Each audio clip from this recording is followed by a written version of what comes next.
नमस्कार, मैं डॉक्टर रजनीश कुमार आप सभी का एक बार फिर से हार्दिक स्वागत करता हूँ। प्रिय विद्यार्थियों, आज के वीडियो लेक्चर के माध्यम से हम यूजीसी नेट यूनिट 7 हिंदी कहानी की शुरुआत करने जा रहे हैं। इस सीरीज के अंतर्गत हम आपके पाठ्यक्रम में लगी हुई कहानियों का पाठ करेंगे, मूल्यांकन करेंगे और परीक्षाओं के दृष्टिकोण से कैसे-कैसे सवाल और कहाँ से बनते हैं, उनके ऊपर भी बातचीत करेंगे। तो हम उम्मीद यही करेंगे कि आप सभी आत्मीयता के साथ विश्वास करते हुए इस सीरीज से लगातार जुड़ते रहेंगे ताकि परीक्षाओं में किसी भी तरीके से प्रश्न पूछे जाएं तो आप वहां पर लीड कर जाएं। जहां यह यूजीसी नेट परीक्षा के दृष्टिकोण से महत्वपूर्ण है, वहीं Haryana public service commission assistant professor और हिंदी पट्टी में होने वाले प्रवक्ता और सहायक प्राध्यापकों की परीक्षाओं के दृष्टिकोण से भी महत्वपूर्ण है।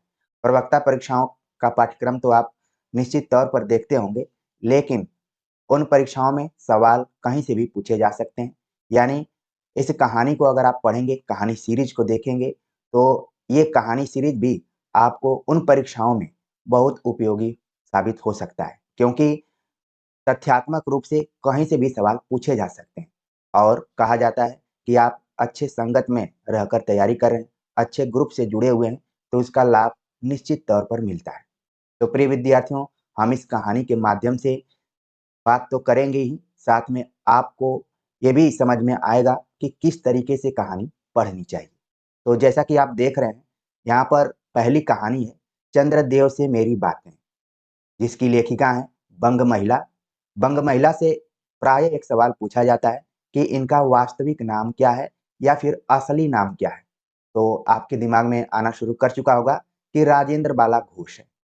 चंद्रदेव से मेरी बातें कहानी से संबंधित कुछ की पॉइंट्स हैं जिनको कि आपको ध्यान में रखना चाहिए। किसका प्रकाशन कब हुआ था? सन 1904 ईस्वी में। इस पत्रिका में सबसे पहले प्रकाशित हुई, तो पत्रिका का नाम है सरस्वती पत्रिका। पात्रों की बात करें तो चंद्रदेव को इसमें प्रमुख रूप से रखा गया है, साथ में कथावाचक यानी कि कहानीकार बंग महिला है। शैली की बात करें तो ये कहानी पत्र शैली में लिखी गई है, संबोधित करते हुए लिखी गई है, साथ में व्यंग का पुट भी इसमें दिखाई पड़ता है।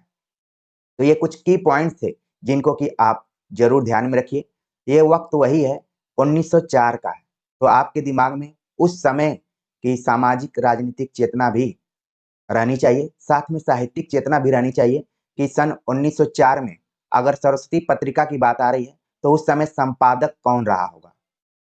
प्राय सवाल पूछा जाता है कि महावीर प्रसाद द्विवेदी ने सरस्वती पत्रिका का संपादन कब संभाला और कब तक किया।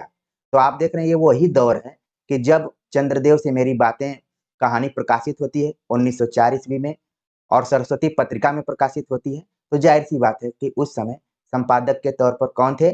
महावीर प्रसाद द्विवेदी थे।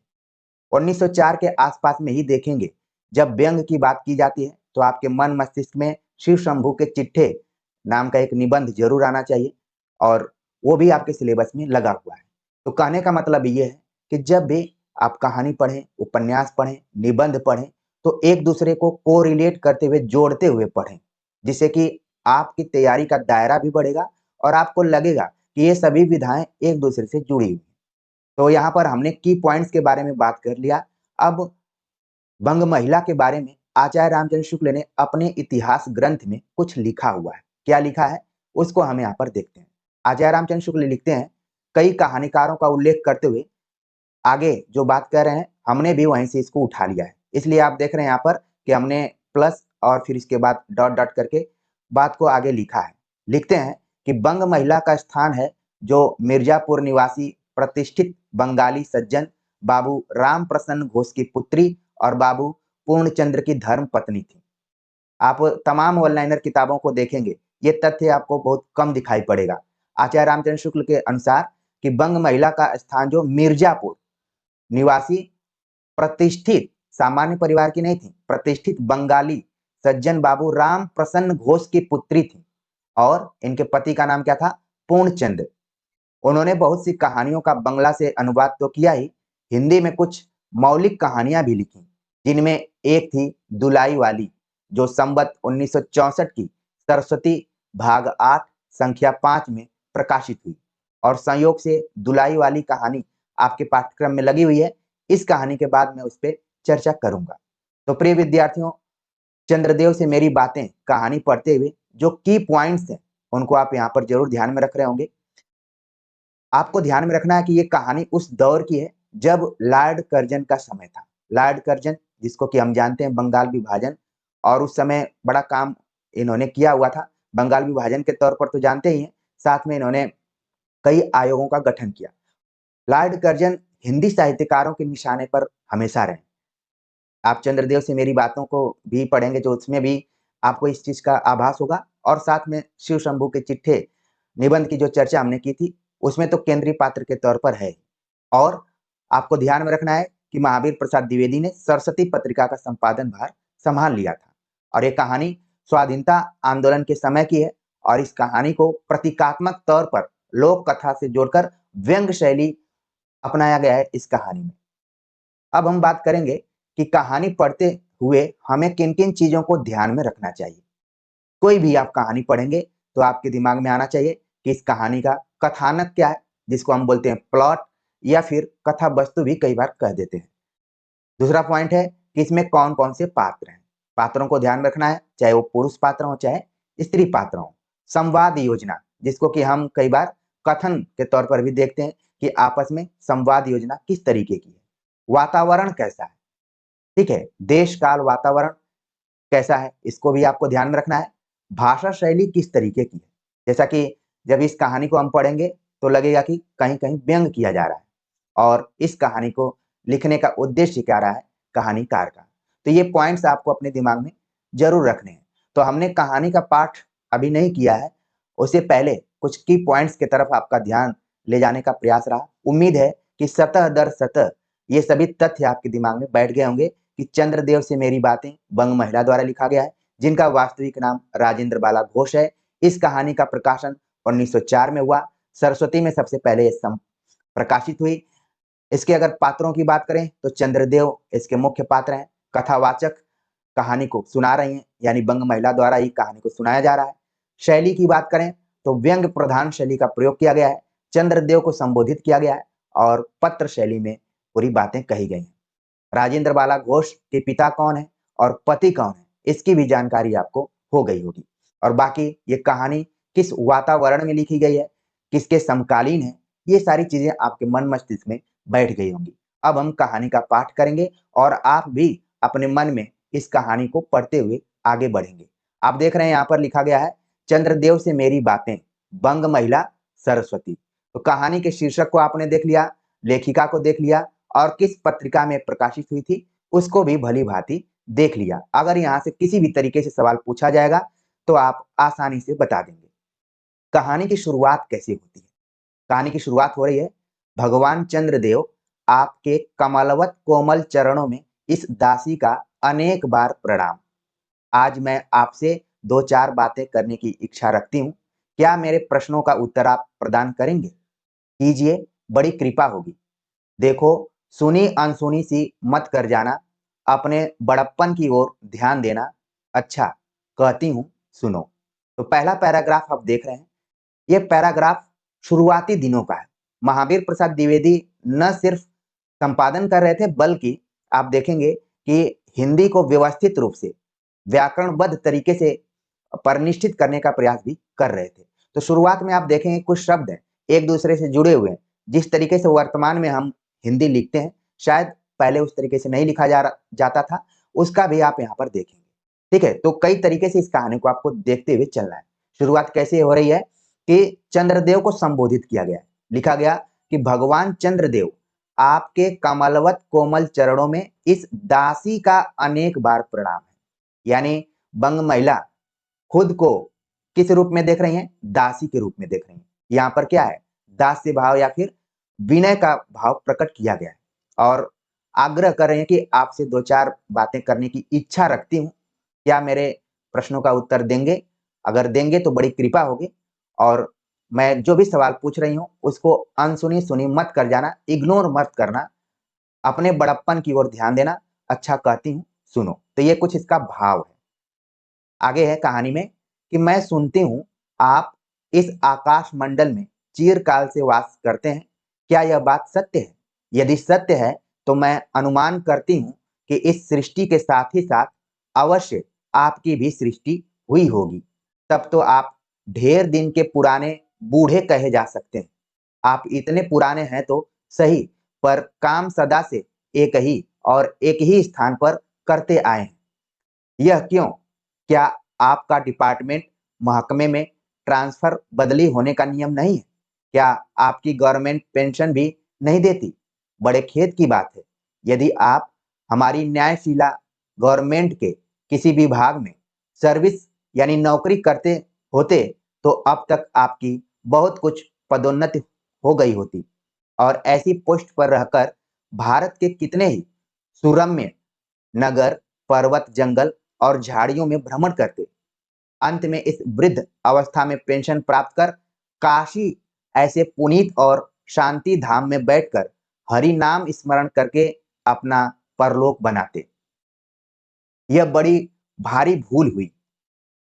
भगवान चंद्रदेव, क्षमा कीजिए, आप तो अमर हैं। आपको मृत्यु कहाँ, तब परलोक बनाना कैसा? ओहो, देवता भी अपनी जाति के कैसे पक्षपाती होते हैं। देखो ना, चंद्रदेव को अमृत देकर उन्होंने अमर कर दिया। तब यदि मनुष्य होकर हमारे अंग्रेज अपने जाति वालों का पक्षपात करें तो आश्चर्य ही क्या है। अच्छा, यदि आपको अंग्रेज जाति की सेवा करना स्वीकार हो तो एक एप्लीकेशन हमारे आधुनिक भारत प्रभु लॉर्ड कर्जन के पास भेज देवें। आशा है कि वे आपको आदर पूर्वक अवश्य आह्वान करेंगे, क्योंकि आप अधम भारतवासियों के भांति कृष्णांग तो हैं ही नहीं जो आपको अच्छी नौकरी देने में उनकी गौरांग जाति कुपित हो उठेगी। और फिर आप तो एक सुयोग्य, कार्यदक्ष, परिश्रमी, बहुदर्शी, कार्यकुशल और सरल स्वभाव महात्मा हैं। मैं विश्वास करती हूँ कि जब लॉर्ड कर्जन हमारे भारत के स्थायी भाग्य विधाता बनकर आवेंगे तब आपको किसी कमीशन का मेंबर नहीं तो किसी मिशन में भर्ती करके वे अवश्य ही भेज देवेंगे, क्योंकि उनको कमीशन और मिशन दोनों ही अत्यंत प्रिय हैं। आपके चंद्रलोक में जो रीति और नीति सृष्टि के आदिकाल में प्रचलित थे वे ही सब अब भी हैं।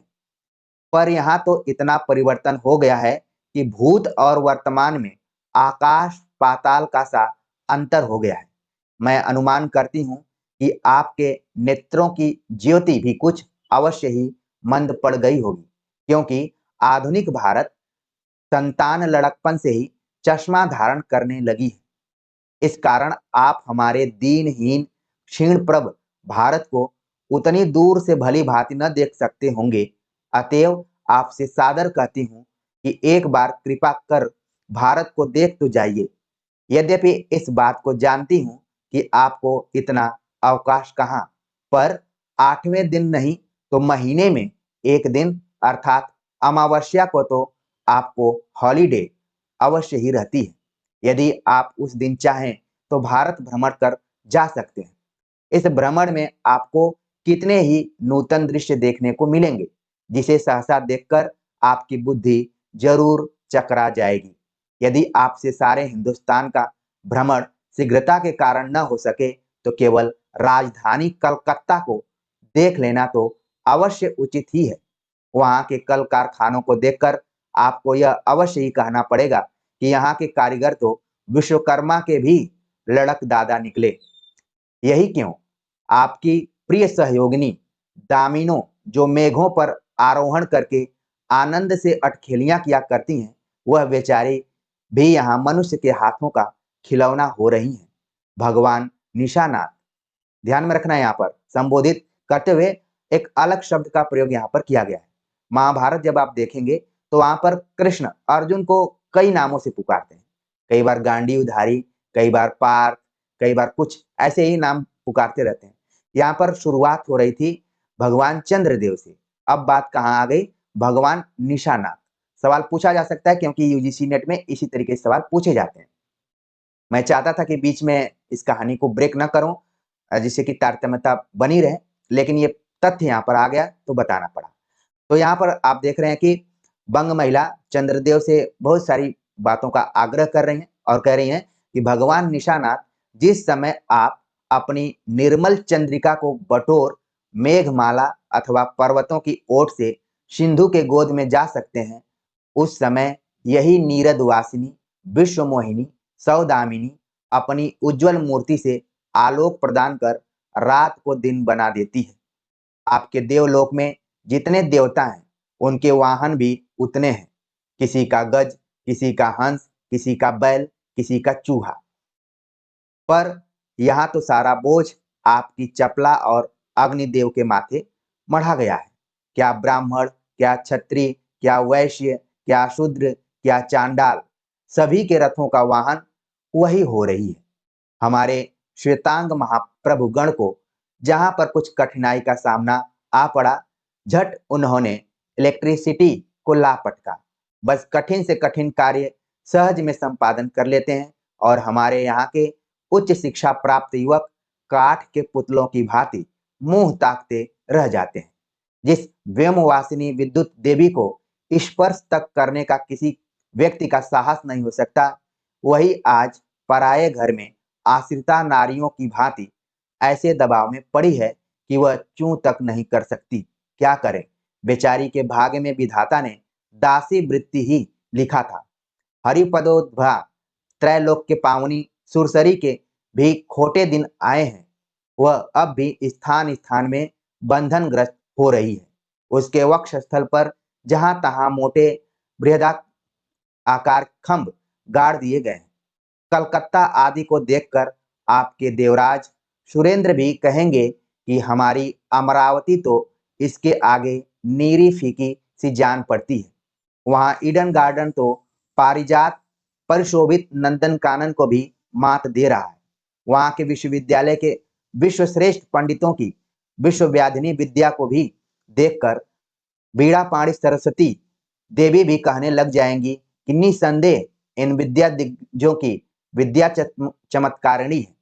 वहीं के फोर्ट विलियम के फौजी सामान को देखकर आपके देव सेनापति कार्तिकेय बाबू के भी छक्के छूट जाएंगे, क्योंकि देव सेनापति महाशय देखने में खास बंगाली बाबू से जचते हैं और उनका वाहन भी एक सुंदर मयूर है।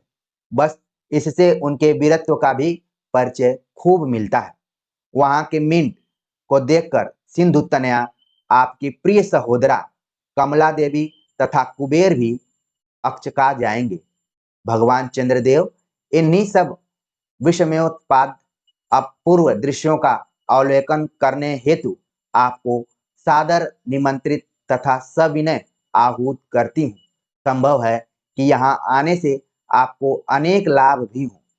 आप जो अनादिकाल से निज उज्ज्वल वपु में कलंक की कालिमा लेपन करके कलंकी शशांक, शशधर, शशलांछन आदि उपाधि मालाओं से भूषित हो रहे हैं, सिंधु तनय होने पर भी जिस कालिमा को आज आप तक नहीं धो सके हैं, वहीं आजन्म कलंक शायद यहाँ के विज्ञानविद पंडितों की चेष्टा से छूट जाए।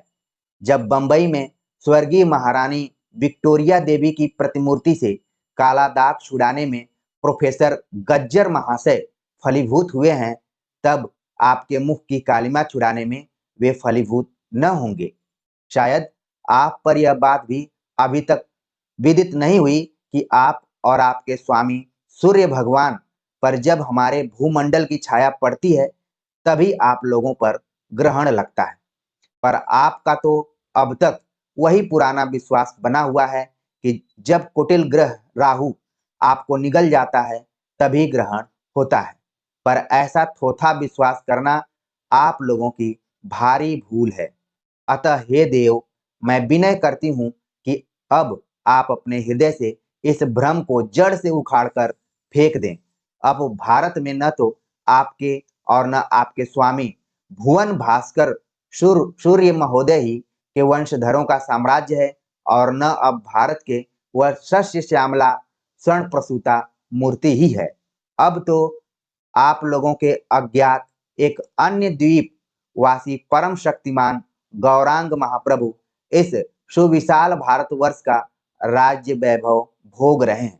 अब तक मैंने जिन बातों का वर्णन आपसे स्थूल रूप में किया, वह सब इन्हीं विद्या विशारद गौरांग महाप्रभुओं के कृपा कटाक्ष का परिणाम है। यह तो यहाँ प्रतिवर्ष पदवी दान के समय कितने ही राज्य विहीन राजाओं की सृष्टि हुआ करती है, पर आपके वंशधरों में जो दो चार राजाओं महाराजाओं नाम मात्र के हैं भी, वे काठ के पुतलों की भांति हैं। जैसे उन्हें उनके रक्षक नचाते हैं, वैसे ही वे नाचते हैं। वे इतनी भी जानकारी नहीं रखते कि उनके राज्य में क्या हो रहा है, उनकी प्रजा दुखी है या सुखी। यदि आप कभी भारत भ्रमण करने को आए तो अपने फैमिली डॉक्टर धन्वंतरी महाशय को और देवताओं के चीफ जस्टिस चित्रगुप्त को साथ अवश्य लेते आए। आशा है कि धन्वंतरी महाशय यहाँ के डॉक्टरों के सन्निकट चिकित्सा संबंधी बहुत कुछ शिक्षा लाभ कर सकेंगे। यदि प्लेग महाराज ईश्वर न करे आपके चंद्रलोक या देवलोक में घुस पड़े तो वहां से उनको निकालना बहुत कुछ सहज बात न होगी। यहीं से जब चिकित्सा शास्त्र के बड़े बड़े पारदर्शी उन पर विजय नहीं पा सकते, तब वहां आपके देवलोक में जड़ी बूटियों के प्रयोग से क्या होगा। यहाँ के इंडियन पिनल कोड की धाराओं को देखकर चित्रगुप्त महाराज अपने यहाँ की दंड विधि यानी कानून को बहुत कुछ सुधार सकते हैं। और यदि बोझ न हो तो यहाँ से वे दो चार टाइपराइटर भी खरीद ले जाएं। जब प्लेग महाराज के अपार अनुग्रह से अब उनके ऑफिस में कार्य की अधिकता हुए, तब उससे उनकी राइटर्स के काम में बहुत ही सुविधा और सहायता पहुंचेगी। वे लोग 2 दिन का काम 2 घंटे में कर डालेंगे। अच्छा, अब मैं आपसे विदा होती हूँ। मैंने तो आपसे इतनी बातें कही, पर खेद है आपने उनके अनुकूल या प्रतिकूल एक बात का भी उत्तर न दिया। परंतु आपके इस मौनावलंब को मैं स्वीकार कर सूचक समझती हूँ। अच्छा, तो मेरी प्रार्थना को कबूल करके एक दफा यहाँ आइएगा जरूर। एक बंग महिला। तो इस कहानी को पढ़ने के बाद ऐसा लग रहा है कि कोई किसी को पत्र लिख रहा है। आजकल हम मोबाइल के युग में हैं, लेकिन पहले जब पत्र लिखा जाता था तो कुछ इसी तरीके से संबोधित करते हुए अपने मन की पूरी बातें लिख दी जाती थी और बाद में लिखा जाता था जो भी लिखने वाला है उसका नाम। तो यहाँ पर आप देख रहे हैं कि चंद्रदेव को संबोधित करते हुए बंग महिला ने बहुत सारी बातें कही हुई हैं। अपने उस समय की बात कही है, समाज की बात कही है, राजनीति की बात कही है, ठीक है, साहित्य की बात कही है, और कई जगहों पर जो प्राय सवाल पूछे जाने की संभावना है उसको हमने या तो सर्किल में कर दिया या फिर अंडरलाइन कर दिया। ठीक है, तो एक बार हम जल्दी से देख लेते हैं कि कहां कहां से सवाल पूछे जाने की संभावना है। पहला तो चंद्रदेव से मेरी बातें की लेखिका कौन है, किस पत्रिका में प्रकाशित हुई, किसको संबोधित करके ये कहानी लिखी गई है, और संबोधन में लेखिका ने अपने को क्या माना है। ठीक है, उसको आप ध्यान में रखिए। फिर यहाँ पर कथनों को ध्यान में रखिए। आप देख रहे हैं कि जिस तरफ मैं संकेत कर रहा था शुरू में कि कई शब्द एक दूसरे से जुड़े हुए। आपका डिपार्टमेंट, ठीक है, अंग्रेजी भाषा शैली का भी प्रयोग किया गया है, क्योंकि जैसा कि आप जान रहे हैं कि बंग महिला का संबंध बंगाल से रहा है, लेकिन वो रहती थी मिर्जापुर, और संयोग से आचार्य रामचंद्र शुक्ल भी मिर्जापुर में ही रहा करते थे। और कई जगहों पर आप देखेंगे कि आचार्य रामचंद्र शुक्ल की भाषा शैली का प्रयोग बंग महिला ने किया है। जैसे यहाँ पर एक वाक्य आया है, यह बड़ी भारी भूल हुई। आपको याद आ गया होगा आचार्य रामचंद्र शुक्ल का हिंदी साहित्य का इतिहास या फिर उनके निबंध। इस वाक्य का बहुत बार वो प्रयोग करते हैं, और ऐसा मैंने किसी किताब में पढ़ा था कि बंग महिला और आचार्य रामचंद्र शुक्ल बहुत अच्छे दोस्त भी थे। कई बार वो कहानियां लिखने का प्रयास करती थी और वाक्य विन्यास या फिर कथा वस्तु ठीक नहीं हो पाती थी, तो ये खुद इसका प्रूफ रीडिंग करते थे। तो ये दौर है जब बंग महिला लिख रही थी, तो एक तरफ महावीर प्रसाद द्विवेदी थे, दूसरी तरफ आचार्य रामचंद्र शुक्ल थे, और जब उस दौर में कोई लेखक बनना चाहे तो बहुत आसानी रही होगी, बड़ा सहयोग मिला होगा। तो यहाँ पर आप देख रहे हैं कि कुछ जो शब्द हैं वो शुरुआती जब हिंदी मानक रूप में अपने को स्थापित कर रही थी तब के हैं। ठीक है, और संबोधित किया गया है चंद्रदेव को, लेकिन व्यंग किसके ऊपर किया गया है? व्यंग किया गया है लॉर्ड कर्जन के ऊपर। और बार बार आग्रह किया गया है चंद्रदेव के बहाने कि आप आइए और यहाँ की स्थिति को देखिए, आप भी चकित हो जाएंगे कि कैसा बदलाव हुआ है। और कुछ शब्दों का प्रयोग यहाँ पर किया गया है, जैसे कृष्णांग हो गया, गौरांग हो गया, इसको आप ध्यान में रखिए, ठीक है। और वाक्य देखेंगे आप कि आपको किसी कमीशन का मेंबर तो नहीं, किसी मिशन में भर्ती करके वे अवश्य भेज देंगे, क्योंकि उनको कमीशन और मिशन दोनों ही अत्यंत प्रिय हैं। में भी ये कथन पूछा जा सकता है। इसके बाद पूरी बातें यहाँ पर बताई गई। और चंद्रदेव से रिलेटेड क्या है? अमावस्या का दिन काफी फेमस है, तो इसको ध्यान में रखिए, 8वें दिन को ध्यान में रखिए।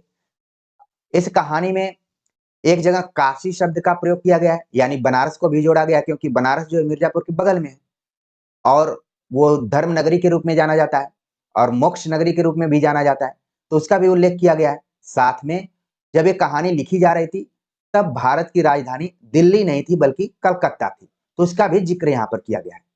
सवाल ऐसे ही बनते हैं कि चंद्रदेव से मेरी बातें में किस किस शहर का उल्लेख किया गया है, तो कलकत्ता आप जरूर ध्यान में रखिए। फिर चंद्रदेव को किन नामों से संबोधित किया गया है? कभी निशानाथ बोल दिया गया, कभी देव बोल दिया गया, ठीक। और यहाँ पर कुछ नामों का प्रयोग किया गया है, जैसे कि वाहनों का, कि कौन किसका वाहन है, किसका वाहन गज है, किसका हंस है, किसका बैल है, किसका चूहा है, ठीक है। और चंद्रदेव के नामों का पर्यायवाची भी इसमें बताया गया था, बीच में कहानी में आया हुआ था, तो इसको भी आप ध्यान में रखिए, ठीक।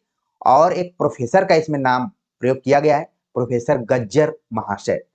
इससे रिलेटेड पिछले साल के क्वेश्चन पेपर में सवाल पूछा जा चुका है कि चंद्रदेव से मेरी बातें में किस प्रोफेसर के नाम का उल्लेख किया गया है, या फिर प्रोफेसर गज्जर महाशय का संबंध किस कहानी से। तो ये सारी चीजें आप अपने दिमाग में जरूर रखिए, क्योंकि कहानी से संबंधित लाइन बाय लाइन ये मेरा पहला प्रयास है। और मेरे प्रयास से और कैसे पढ़ना है आप एक दूसरे को जोड़ रहे होंगे। आगे जब भी हम कहानियों पर चर्चा करेंगे तो आप मानसिक तौर पे वैसे ही तैयार होकर बैठेंगे। इस कहानी में बंग महिला ने व्यंग करते हुए जैसे लिखा कि फैमिली डॉक्टर धनवंतरी है, फिर चीफ जस्टिस, लग रहा कि आज की बात हो रही है, चित्रगुप्त हैं, ठीक है, इन सब का भी उल्लेख किया। फिर कहा इंडियन पिनल कोड, आज भी चर्चा होती है इंडियन पिनल कोड की, ठीक है।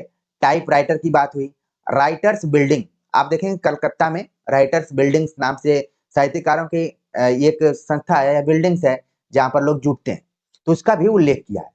यानी कि आप देखेंगे कि सामाजिक, राजनीतिक, आर्थिक और साहित्यिक गतिविधियों का पूरा इसमें समन्वय है। शुरुआती दौर की कहानी है, 1904 की है, और बंग महिला ने पूरा इसमें लिख दिया है। और आखिर में कहा कि चंद्रदेव, मैंने पूरी बातें अपने मन की कह दी, लेकिन आप मौन हैं, आपने कोई जवाब नहीं दिया, और आपके मौन को भी मैं स्वीकार करती हूँ और ये इसको एक सूचक के रूप में देखती हूँ।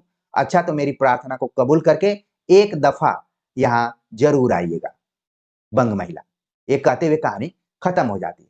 तो उम्मीद है कि आपके दिमाग में पूरी कहानी बैठ गई होगी, और इस कहानी से रिलेटेड किसी भी तरीके का प्रश्न आएगा तो मुझे पूरी उम्मीद है कि हमारा प्रयास उसमें सार्थक होगा और आप 100% सवालों का सही जवाब दे पाएंगे। तो आप सभी के कमेंट्स का इंतजार रहेगा।